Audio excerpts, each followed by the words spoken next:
তাই আমি তোমাকে শুধাই, তুমি ওপারে যাও। আমি মাকে সাক্ষী রেখে, আমি আত্মা শক্তি জননীকে সাক্ষী রেখে এই মধুর বৃন্দাবনে বসে আমি তোমাকে কথা দিলাম, ওপারে গেলে পরে যদি কোনো কারণে সঙ্গ দোষে আমাকে ভুলে যাও, আমি সত্য সত্য সত্য বলে করিলাম অঙ্গীকার, আমি তোমাকে কথা দিলাম, ভুলে যাও যদি ওপারে গেলে আমাকে, আমি গুরু রূপে তোমার সামনে থাকবো বর্তমান, তার কাছ থেকে জেনে নিও আবার পথেরই সন্ধান। এখন দেখছেন হিন্দু মিডিয়া চ্যানেলটি সাবস্ক্রাইব করুন। সে যদি ভ্রান্ত পথে ধাবিত হয়, তাহলে আপনার পথচ্যুত হয়ে গেলে পারে, দলছুট হলে পারে ওই পাখিটা শিকারীর জালে পড়ে প্রাণ হারায়। ঠিক তেমনি ভগবান আপনাকে একটি গাইডলাইন দিয়ে দিয়েছিল, সেই পথে আপনাকে ভক্ত সেবা করি, আবার ভগবানের কাছে ফিরে যাবার কথা ছিল। ভগবান বলেছিল ডেকে, এই নে হরিচামের মহা, এই প্রসাদ তোকে করিলাম দান, ভবমাজারে যাবি, দারে দাবে হরিনাম বিলাবি, পথচ্যুত মানুষকে আবার পথে আনবি। সারা বেলা বসে থাকবো আমি তোরই অপেক্ষায়, যখন সন্ধিক্ষণের সময় যখন আসবি পার ঘাটায়, তখন আমি নিজে মাঝি হব, আবার আমি তোকে পার করে হরি হরি বলে আমি গোলকে নিয়ে যাব। গোলকে নিয়ে যাব। আপনাদের কাছে ডেকে শুধাই, ভগবানের কাছে এই কথা দিয়ে এসেছিলেন, মনে আছে তো সে কথা? ভুলে যাননি তো? যদি ভুলে গিয়ে থাকেন তাহলে কোথায় আবার ঠিকানা খুঁজে পাবেন? যারা জ্ঞানী মহাজন ওই পথে করেছে গমন, তাদের কাছে গেলে পরে আবার ঠিকানার সন্ধান পাওয়া যায়। আপনাদের কাছে বলি, বিষয় বৈবত্য যাহা, এটা ক্ষণিকের ধন মাত্র, এটা দিয়ে আপনার দেহ শুদ্ধ সুখ আনা যায়, আত্মসুখী কখনো হওয়া যায় না, না যায় না। আপনার নদীর অকুল ত্যাগ না করলে পরে একুলে পাওয়া যায় না, যাওয়া যায় না। আপনার বিষয় বৈবত্য না ছাড়লে পরে কখনো কৃষ্ণ ভক্তি হৃদ মন্দিরে জন্মায় না। আমার লেখা একটা কবিতার দুটো লাইন আপনাদের শোনাতে চাই। ধন জন প্রভু যাহা দিতে চাও, ও সব তোমার ছলনা, কোনো কিছু মোর নাহি প্রয়োজন, তুমি শুধু মোর বাসনা। ভবসাগরে ডুবে আছি আমি, লেই বুঝি মোর মুক্তি, দিলে যদি প্রাণ এই দেহে প্রভু, কেন দিলে না কো ভক্তি।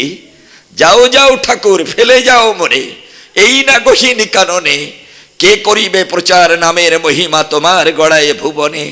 অন্ধ আতুর বধির খঞ্জ আসে যারা ধরা ধামে, পাপ তাপ হরে যায় গোলকেতে মধুর কৃষ্ণ নামে। তোমাকে আমার দিতে হবে দেখা যুগল মূরতি নিয়ে, এই বৃন্দাবনে এসো তুমি ঠাকুর পতিত পাবন হয়ে। মহামন্ত্র নিয়ে মাতিয়ে উঠুক তোমার সৃষ্টি যত, পাপি তাপি সব ছাড়িয়া বাসনা নামেতে হইবে রত। হরে কৃষ্ণা কৃষ্ণা কৃষ্ণা বলে, সকলে আজি মিলিব আমি তোমার চরণ তলে।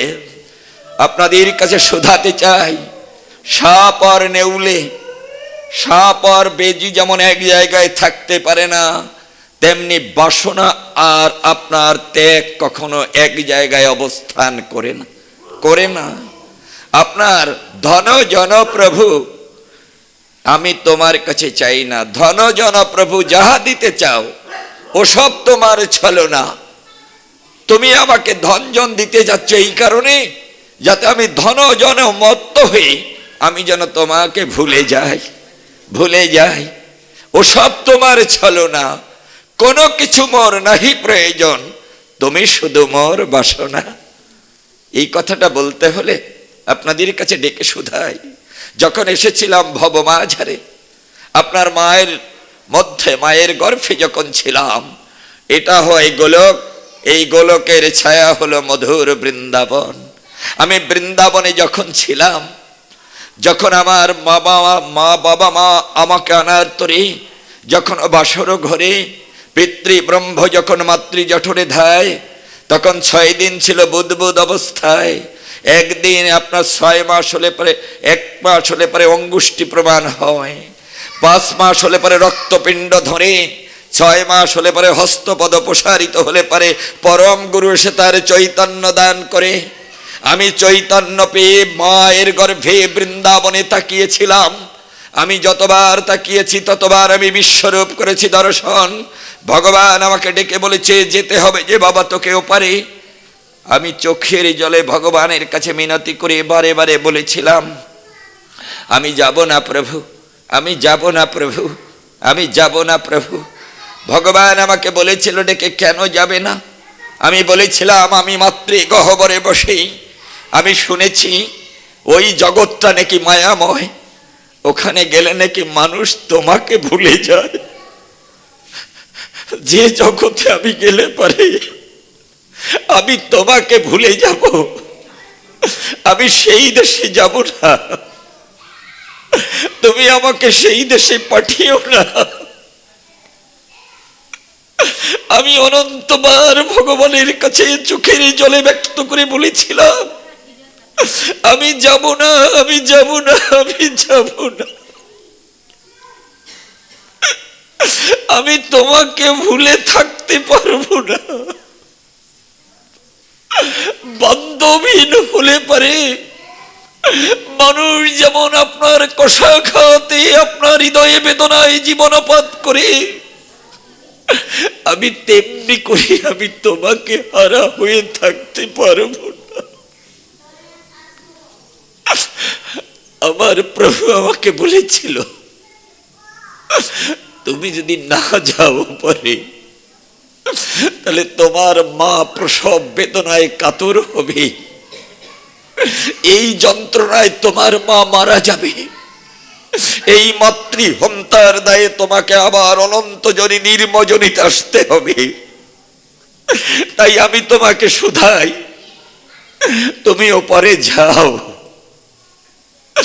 আমি মাকে সাক্ষী রেখে, আমি আত্মা শক্তি জননীকে সাক্ষী রেখে এই মধুর বৃন্দাবনে বসে আমি তোমাকে কথা দিলাম ওপারে গেলে পরে যদি কোনো কারণে সঙ্গ দোষে আমাকে ভুলে যাও, আমি সত্য সত্য সত্য বলে করিলাম অঙ্গীকার, ওখানে গেলে পরে ভুলে যাও যদি আমাকে, আমার কথা রাখিবার তরে সত্য করে শুধাই তোমাকে, আমি তোমাকে কথা দিলাম ভুলে যাও যদি ওপারে গেলে আমাকে, আমি গুরু রূপে তোমার সামনে থাকবো বর্তমান, তার কাছ থেকে জেনে নিও আবার পথেরই সন্ধান। গুরু কৃষ্ণ তুল্য হয় শাস্ত্রের প্রমাণে, গুরু রূপে কৃষ্ণ কৃপা করে ভক্তগণে, গুরু রূপে কৃষ্ণ কৃপা করে ভক্তগণে। আমি আপনাদের কাছে শুধাই, ভগবান বলেছিলেন আমি গুরু রূপে থাকব, আবার তোমাকে আমি পথ দেখাবো, পথ দেখাবো। অখণ্ড মণ্ডলকারং ব্যপ্তম যেন চরাচরম তৎপদং দর্শিতং তস্मै শ্রী গুরবে নমঃ। গুরু ব্রহ্মা গুরু বিষ্ণু গুরুদেব মহেশ্বর গুরুরেব পরম ব্রহ্ম তস্मै শ্রী গুরবে নমো নমঃ। ওম অজ্ঞানতিমিরন্দস্য জ্ঞানাঞ্জনশলাকয়া চক্ষুরন্মিলিতং যেন তস্मै শ্রী গুরবে নমো নমঃ। আমি তোমাকে অন্ধকার থেকে আবার আলোর পথ দেখাবো। আমি ভগবানকে কথা দিয়েছিলাম যে আমি ওই দেশে যাব,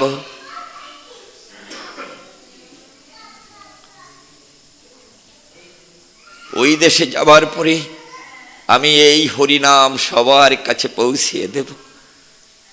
আমি যখন আপনার মায়ের গর্ভে বসে ভগবানের কাছে প্রতিশ্রুতিবদ্ধ হয়েছিলাম, আমি যখন আপনার এই জগতে ভূমিষ্ঠ হয়েছিলাম আতুর ঘরে, তখন আমি কেঁদেছিলাম, আমি কেঁদেছিলাম রক্তমাখা শরীরে আমি কেঁদেছিলাম। কেন? আমি ভগবানের কাছে বলেছিলাম সেই দেশ আর এই দেশ তো এক দেশ নয়, নয়। আমি কান্না করেছিলাম আমি কেন এই ভব মাঝারে এলাম। আমার কান্নার সুর এই জগতে কেউ বুঝতে পারেনি। আমি যে গুরু হারা হলাম, আমি যে প্রভু হারা হলাম, আমি যে বান্ধব হারা হলাম। আবার কপালে এসে কেউ কপালে এসে চুম্বন করে ভাই বলে, আবার কপালে এসে কেউ আপনার বন্ধু বলে করে সমাদর। আমার মা আমার কান্না ভুলাবার তরে ছোট্ট একটা মশারির মাঝখানে একটা সপ্তরাঙা ফুল ঝুলিয়ে দিল। আমি ওই রঙের ভিতরে নিজেকে ডুবিয়ে আমি পরম রঙকে ভুলতে লাগলাম। ছোট্ট মশারিটার মাঝখানে যখন আমি আপনার কেঁদে উঠেছিলাম, তখন আমার মা গিয়ে আমার জেঠিমাকে ডেকে বলেছিল, ও দিদি দেখে যাও না, আমার ছেলেটাকে ঠাকুর ফেলে চলে গেছে। আর আমি মশারির মাঝখানে যখন দন্তবিহীন অবস্থায় খিলখিল করে হেসেছিলাম, তখন আমার মা ডেকে বলেছিল, দিদি দেখে যাও, আমার ছেলেটা ঠাকুরের সাথে খেলা করতেছে। এই যে ভগবান একবার আমাকে ছেড়ে যায়, আবার আমার ভিতরে আসে, এই যাওয়া আসা দোদুল্যমান সত্তার ভিতরে আমার জীবন ধারা প্রবাহিত হতে লাগলো। আমি কখনো হারাই, কখনো পাই। এর মাঝখানে আমি মায়ার বদ্ধ জীব হিসাবে আমি এই জগতের মমতাকে সম্বল করে আমি ওই সপ্তরাঙা রঙের ভিতরে নিজেকে ডুবিয়ে দিয়ে আমি এই অনিত্য জগতে মানুষকে আপন ভেবে আমি আমার ভগবানকে একটু করে ভুলে যেতে লাগলাম। আমার ভিতরে যোগ ছিল, আমি যোগের যোগী ছিলাম। আমি ধ্যানের ধ্যানী হয়ে দেহ বস্তুকে সাথে নিয়ে আসার বাসনায় আমি উদ্বেলিত হয়েছিলাম।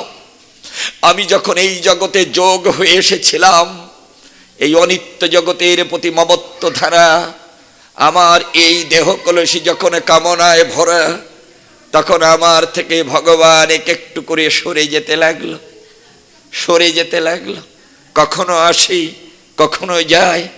যখন আপনার মায়ায় আবদ্ধ হয়ে আমার এই কলসী যখন পূর্ণ হতে লাগলো অনিত্য সত্তায়, তখন ভগবান আমার থেকে দূরে গিয়ে ওই গাছের আবডালে অথবা ঘরের কোণে আছে অথবা কোনো একটি জায়গায় লুকিয়ে রইলেন। আমার যোগ ছিল, আমার জীবনে বিয়োগ হয়ে গেল। কিন্তু আমার ভিতরে রাধা ধন দিয়েছিল ভগবান করিতে ভজন পূজন। আমি যদি গুরু কৃপা লাভ করি, সেই ধনকে জাগ্রত করি, আবার যদি ভজন মার্গে সাধন বেলায় যেতে পারতাম, তাহলে রাধাকে সাথী করে রাডার যন্ত্র দিয়ে ভগবানকে আবার এই মধুর বৃন্দাবনে বসাতে পারতাম। কিন্তু আমার এই বাচ্চাগুলোকে আপনাদের থামানোর মতো কেউ নাই আপনাদের নাকি? এটা কি এখানে এটা নাকি ট্র্যাডিশন আপনাদের?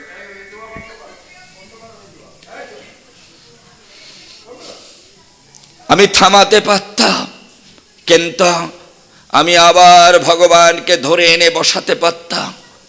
আমার যোগ ছিল, আমার বিয়োগ হয়ে গেল। যখন আমার গুণ করার কথা ছিল, তখন আমি বিয়ে করে অথবা পরদারে গমন করে আমার পূজার অর্ঘ্য আমি এক একটু করে ভাগ করে দিলাম। আমি কার পূজার ফুল আমি কার পূজায় দিলাম? আমার যোগের সময় বিয়োগ হয়ে গেল, আর গুণের সময় আমার ভাগ হয়ে গেল। যাদের জীবনে যোগের সময় বিয়োগ হয় আর গুণের সময় ভাগ হয়, তাদের ভক্তির অঙ্ক কখনো মিলতে পারে না, তাদের দ্বারা সাধন ভজন হয় না। এই জন্য গুরু বলেছে ডেকে, যোগের সময় যোগ করো, গুণের সময় গুণ ধরো, পাবে কৃষ্ণ ভগবান। শ্রীমদ্ ভগবত গীতার ভিতরে 18টা অধ্যায়ের একটা অধ্যায়ে বিয়োগ চিহ্ন আপনি পাবেন না। একটা অধ্যায়ে বিয়োগ চিহ্ন নেই। অর্জুন বিষাদ যোগ থেকে মোক্ষম যোগ পর্যন্ত প্রত্যেকটি অধ্যায়ে একটি যোগ চিহ্ন আছে। কারণ বিয়োগ হলে সাধন ভজন হবে না। তাহলে যোগ করবেন কি দিয়ে? মা যশোদা যদি কৃষ্ণকে বাঁধার জন্য দড়ি না পায়, তাহলে মা কৃষ্ণকে বাঁধবে কোন কায়দায়? ঠিক তেমনি ভগবানকে রাখতে হলে যে রাধা ধনের দড়ি থাকতে হয়, সেই ধনে যদি ধনী না হন, তাহলে কৃষ্ণকে বাঁধবেন কোন কায়দায় আমাকে আপনারা বলেন। এই কারণে আপনাদের কাছে বলি, কোন ধনে সাধন ভজন হয় না, হয় না, হয় না, একমাত্র রাধা ধন বিহনে। পিতৃধনে যার লক্ষ্য, কৃষ্ণ ধনয় তার পক্ষ। ওই ধনে যে যত ধনী, ভগবান তার কাছে ঋণী। আর ওই ধন যার হারিয়ে গেছে, ও তিলক চন্দন নামাবলিতে বন্টি টিক্কিতে সাধন ভজন হবে না, হবে না। এই জন্য গুরুতত্ত্ব জেনে দেহটাকে আপনার বৃন্দাবন কিভাবে করা যায়, ওই মহাজনদের কাছ থেকে ঠিকানা জোগাড় করতে হয়। শ্রীমদ্ ভগবত গীতার ভিতরে অষ্টাদশ অধ্যায়ের ৬৬ নম্বর শ্লোকে ভগবান বলেছেন, সর্বধর্মান পরিত্যজ্য মামেকং শরণং ব্রজ অহং তাং সর্বপাপেভ্যো মোক্ষয়িষ্যামি মা শুচি। আমরা যারা একটু গীতা পাঠ করি, আমরা বলি ভগবান বলেছেন, সকল ধর্ম পরিত্যাগ করে আমারই আশ্রয় লও, আমি তোমাকে সকল পাপ হতে মুক্ত করিব, শোক করিও না। এটা গীতার বহিরঙ্গের ব্যাখ্যা, এটা গীতার বহিরঙ্গের ব্যাখ্যা। গীতার অন্তরঙ্গের ব্যাখ্যা এটা নয়। গীতার অন্তরঙ্গের ব্যাখ্যা বুঝতে হলে অর্জুন হতে হয়। অর্জন না করলে পরে অর্জুন হওয়া যায় না। কি অর্জন করবেন? যা অর্জন করলে পরে কৃষ্ণকে রথে বসানো যায়, সেই ধন অর্জন না হলে কখনো হয় না কৃষ্ণ ভজন মহাশয়। কি করে সেটা সম্ভব হয়? সর্বধর্মান পরিত্যজ্য মামেকং শরণং ব্রজ। অর্থাৎ আমরা বলি, সকল ধর্ম পরিত্যাগ করে কেবল আমারই আশ্রয় লও, আমি তোমাকে সকল পাপ হতে মুক্ত করিব, শোক করিও না। এটা গীতার অন্তরঙ্গের ব্যাখ্যা নয়। যারা অন্তরঙ্গের ব্যাখ্যা অনুধাবন করেছেন, তারা বলেছেন, অর্জুনকে ডেকে বলেছে, অর্জুন এই দেখো না, আমি তোমার রথের সারথি। অর্জুন, আমি তোমার রথের সারথি। ভগবান কৃষ্ণের কথা শুনে যখন অর্জুন তাকিয়েছে, তখন ভগবান কৃষ্ণ অর্জুনকে বলতেছে, অর্জুন শোনো, আমি তোমার রথের সারথি নই। এই বিশ্ব ব্রহ্মাণ্ডে যত রথ আমি সৃষ্টি করেছি, সমস্ত রথের সারথি আমি কৃষ্ণ ভগবান। আমি রথ চালাই বিধায় চলে, না চালালে কোন রথ চলে না। আমি তোমাকে দিয়ে জগৎকে শিক্ষা দেবার তরেই আজকে তোমার রথে আমি করেছি আরোহণ।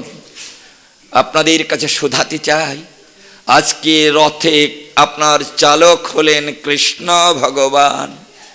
আজকে রথখানা চালাবে কে? জগৎপতি। আর আজকে আদেশ করবে কে? স্বয়ং ভক্ত অর্জুন। অর্জুন যদি রথে বসে বলে, রথখানা ডাইনে নাও, ডাইনে নিতে হবে। যদি বলে বামে নাও, বামে নিতে হবে। যদি বলে ওভারটার্ন, ঘুরে আসো, ঘুরে আসতে হবে। আজকে আদেশ করবে ভক্ত, পালন করবে জগৎপতি ভগবান। কেন? ভগবান আজকে অর্জুনকে দিয়ে দেখালেন, অর্জুন আজকে তুমি আদেশ করবে আর আমি পালন করব। একটি মাত্র কারণে তোমাকে দিয়ে জগতের সমস্ত মানবের কাছে এই মহাপ্রসাদ আমি পৌঁছে দিতে চাই। এই কথাটা তুমি মনে রেখো অর্জুন, জগৎকে এই মহাপ্রসাদ দেবার তরে আমি তোমার হতে উঠেছি। তুমি আদেশ করবে, আমি পালন করব একটি কারণে, তুমি যদি আদেশ করো তাহলে সেই আদেশ অনুসারে আমি চলবো। আমি ভক্তকে দেখাবো, ভক্তের হাতে প্রেমের ডুরি, যেদিক ঘুরায় সেদিক ঘুরি। ভক্তের হাতে প্রেমের ডুরি, যেদিক ঘুরায় সেদিক ঘুরি। অর্থাৎ ভক্ত আমাকে যেদিকে ঘুরাবে আমি সেই দিকেই ঘুরব। কোন ভক্ত? কোন ভক্ত? আপনাদের কাছে শোধাতে চাই। আপনারা বলেন, আমি থেকে আমার নাম বড়, নাম থেকে আমার ভক্ত বড়। এই কথাটা কোন ভক্তের বেলায় সত্য? এই পৃথিবী থেকে, যে পৃথিবীতে আপনি বসে আছেন, এই পৃথিবী থেকে 13 লক্ষ গুণ বড় হলো সূর্য। সূর্যের যদি বাসনা জাগে, অর্থাৎ পৃথিবীর যদি বাসনা জাগে যে আমি সূর্যকে ধরব, আপনারা বলেন যে পৃথিবী থেকে সূর্য 13 লক্ষ গুণ বড়, সেই সূর্যকে যদি পৃথিবী ধরতে চায়, তাহলে ওই সূর্য থেকে পৃথিবী যদি অন্তত 1 ইঞ্চি বড় না হয় কমপক্ষে, তাহলে কি ধরতে পারবে? পারবে বলেন?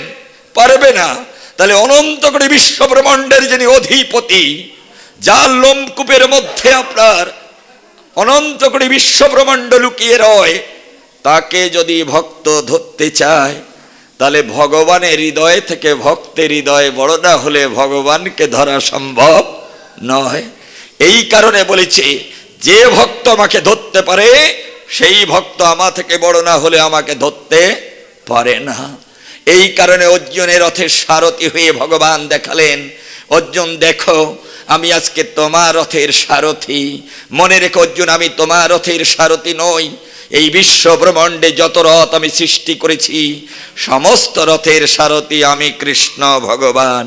আমি রথ চালাই বিধায় চলে, না চালালে কোনো রথ চলে না।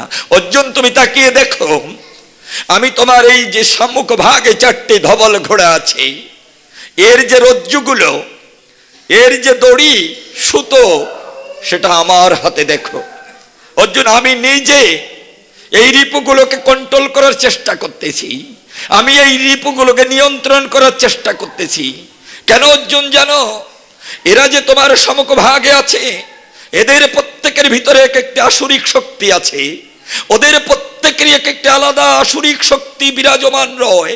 ওরা সেই আসুরিক শক্তি দিয়ে তোমাকে বিপদগামী করতে চায়, ওরা তোমাকে বিপথে চালিত করবে। ওরা এমন বছরে তোমাকে নিয়ে যাবে যেখানে সূর্যের আলো যায় না কখনো, যেখানে কখনো মানবের দৃষ্টি হয় না গোচর। ওরা নিয়ে যাবে তোমাকে গহীন অতল সমুদ্রের তলে, যেখানে গেলে পরে তুমি কৃষ্ণ প্রেম খুঁজে পাবে না। বিধায় আমি আজকে ওই রিপুদের হাত থেকে তোমার রথখানাকে বাঁচাবার তরে আমি নিজের হাতে এই সুতো দড়ি ধরে, এই জিল ধরে গুলোকে আমি থামাতে চেষ্টা করতেছি। অর্জুন কেন জানো? আমি যদি তোমার সুতো ধরি, তোমার রজ্জু ধরে, আমি যদি ওই রিপুগুলোকে আমি নিয়ন্ত্রণ করার চেষ্টা করি, তাহলে ওরা তোমাকে কুপথে নিতে পারবে না। আমি তোমার রথে উঠে এই সুতো বা রজ্জু ধরে আমি এই পৃথিবীর সমস্ত মানবের কাছে এই বার্তা পৌঁছে দিতে চাই। এই পৃথিবীর প্রত্যেকটি মানব যদি তার দেহরথের ভার আমার উপর ছেড়ে দেয়, তাহলে সর্বধর্মান পরিত্যাজ্য, এই দেহরথের ভার যদি আমার উপর ছেড়ে দেয়, আর আমি যদি পৃথিবীর মানবের দেহরথ পরিচালনা করি, ওই রথ কোনোদিন বিভ্রান্তির মধ্যে যাবে না, যাবে না, যাবে না। ওই রথখানা মধুর বৃন্দাবনে পরিণত হবে, ওর ভিতরে রাধা কৃষ্ণের যুগল মূর্তি নিত্য দর্শন হবে। ভগবান বলেছেন ডেকে, অর্জুন আমি যদি তোমার রথখানা পরিচালনা করি, তাহলে তোমার রথ কখনো বিভ্রান্তির মধ্যে যাবে না। এই জন্য আমি তোমাকে দিয়ে এই জগৎকে শিক্ষা দিতে চাই। সর্বধর্মান পরিত্যাজ্য মামেকং শরণং ব্রজ। এই প্রত্যেকটা রিপুর এক একটা ধর্ম আছে। ওদের এই কুধর্ম, ওদের এই আসুরিক ধর্ম, যা কৃষ্ণ প্রেম পদ্ম থেকে, যা কৃষ্ণ প্রসাদ থেকে জীবকে দূরে রাখে, তুমি সেই রিপুগুলোকে তুমি আমার কাছে সারান্ডার করো। সর্বধর্মান পরিত্যাজ্য, ওই রিপুর ধর্মগুলোকে তুমি আমার কাছে সারান্ডার করো।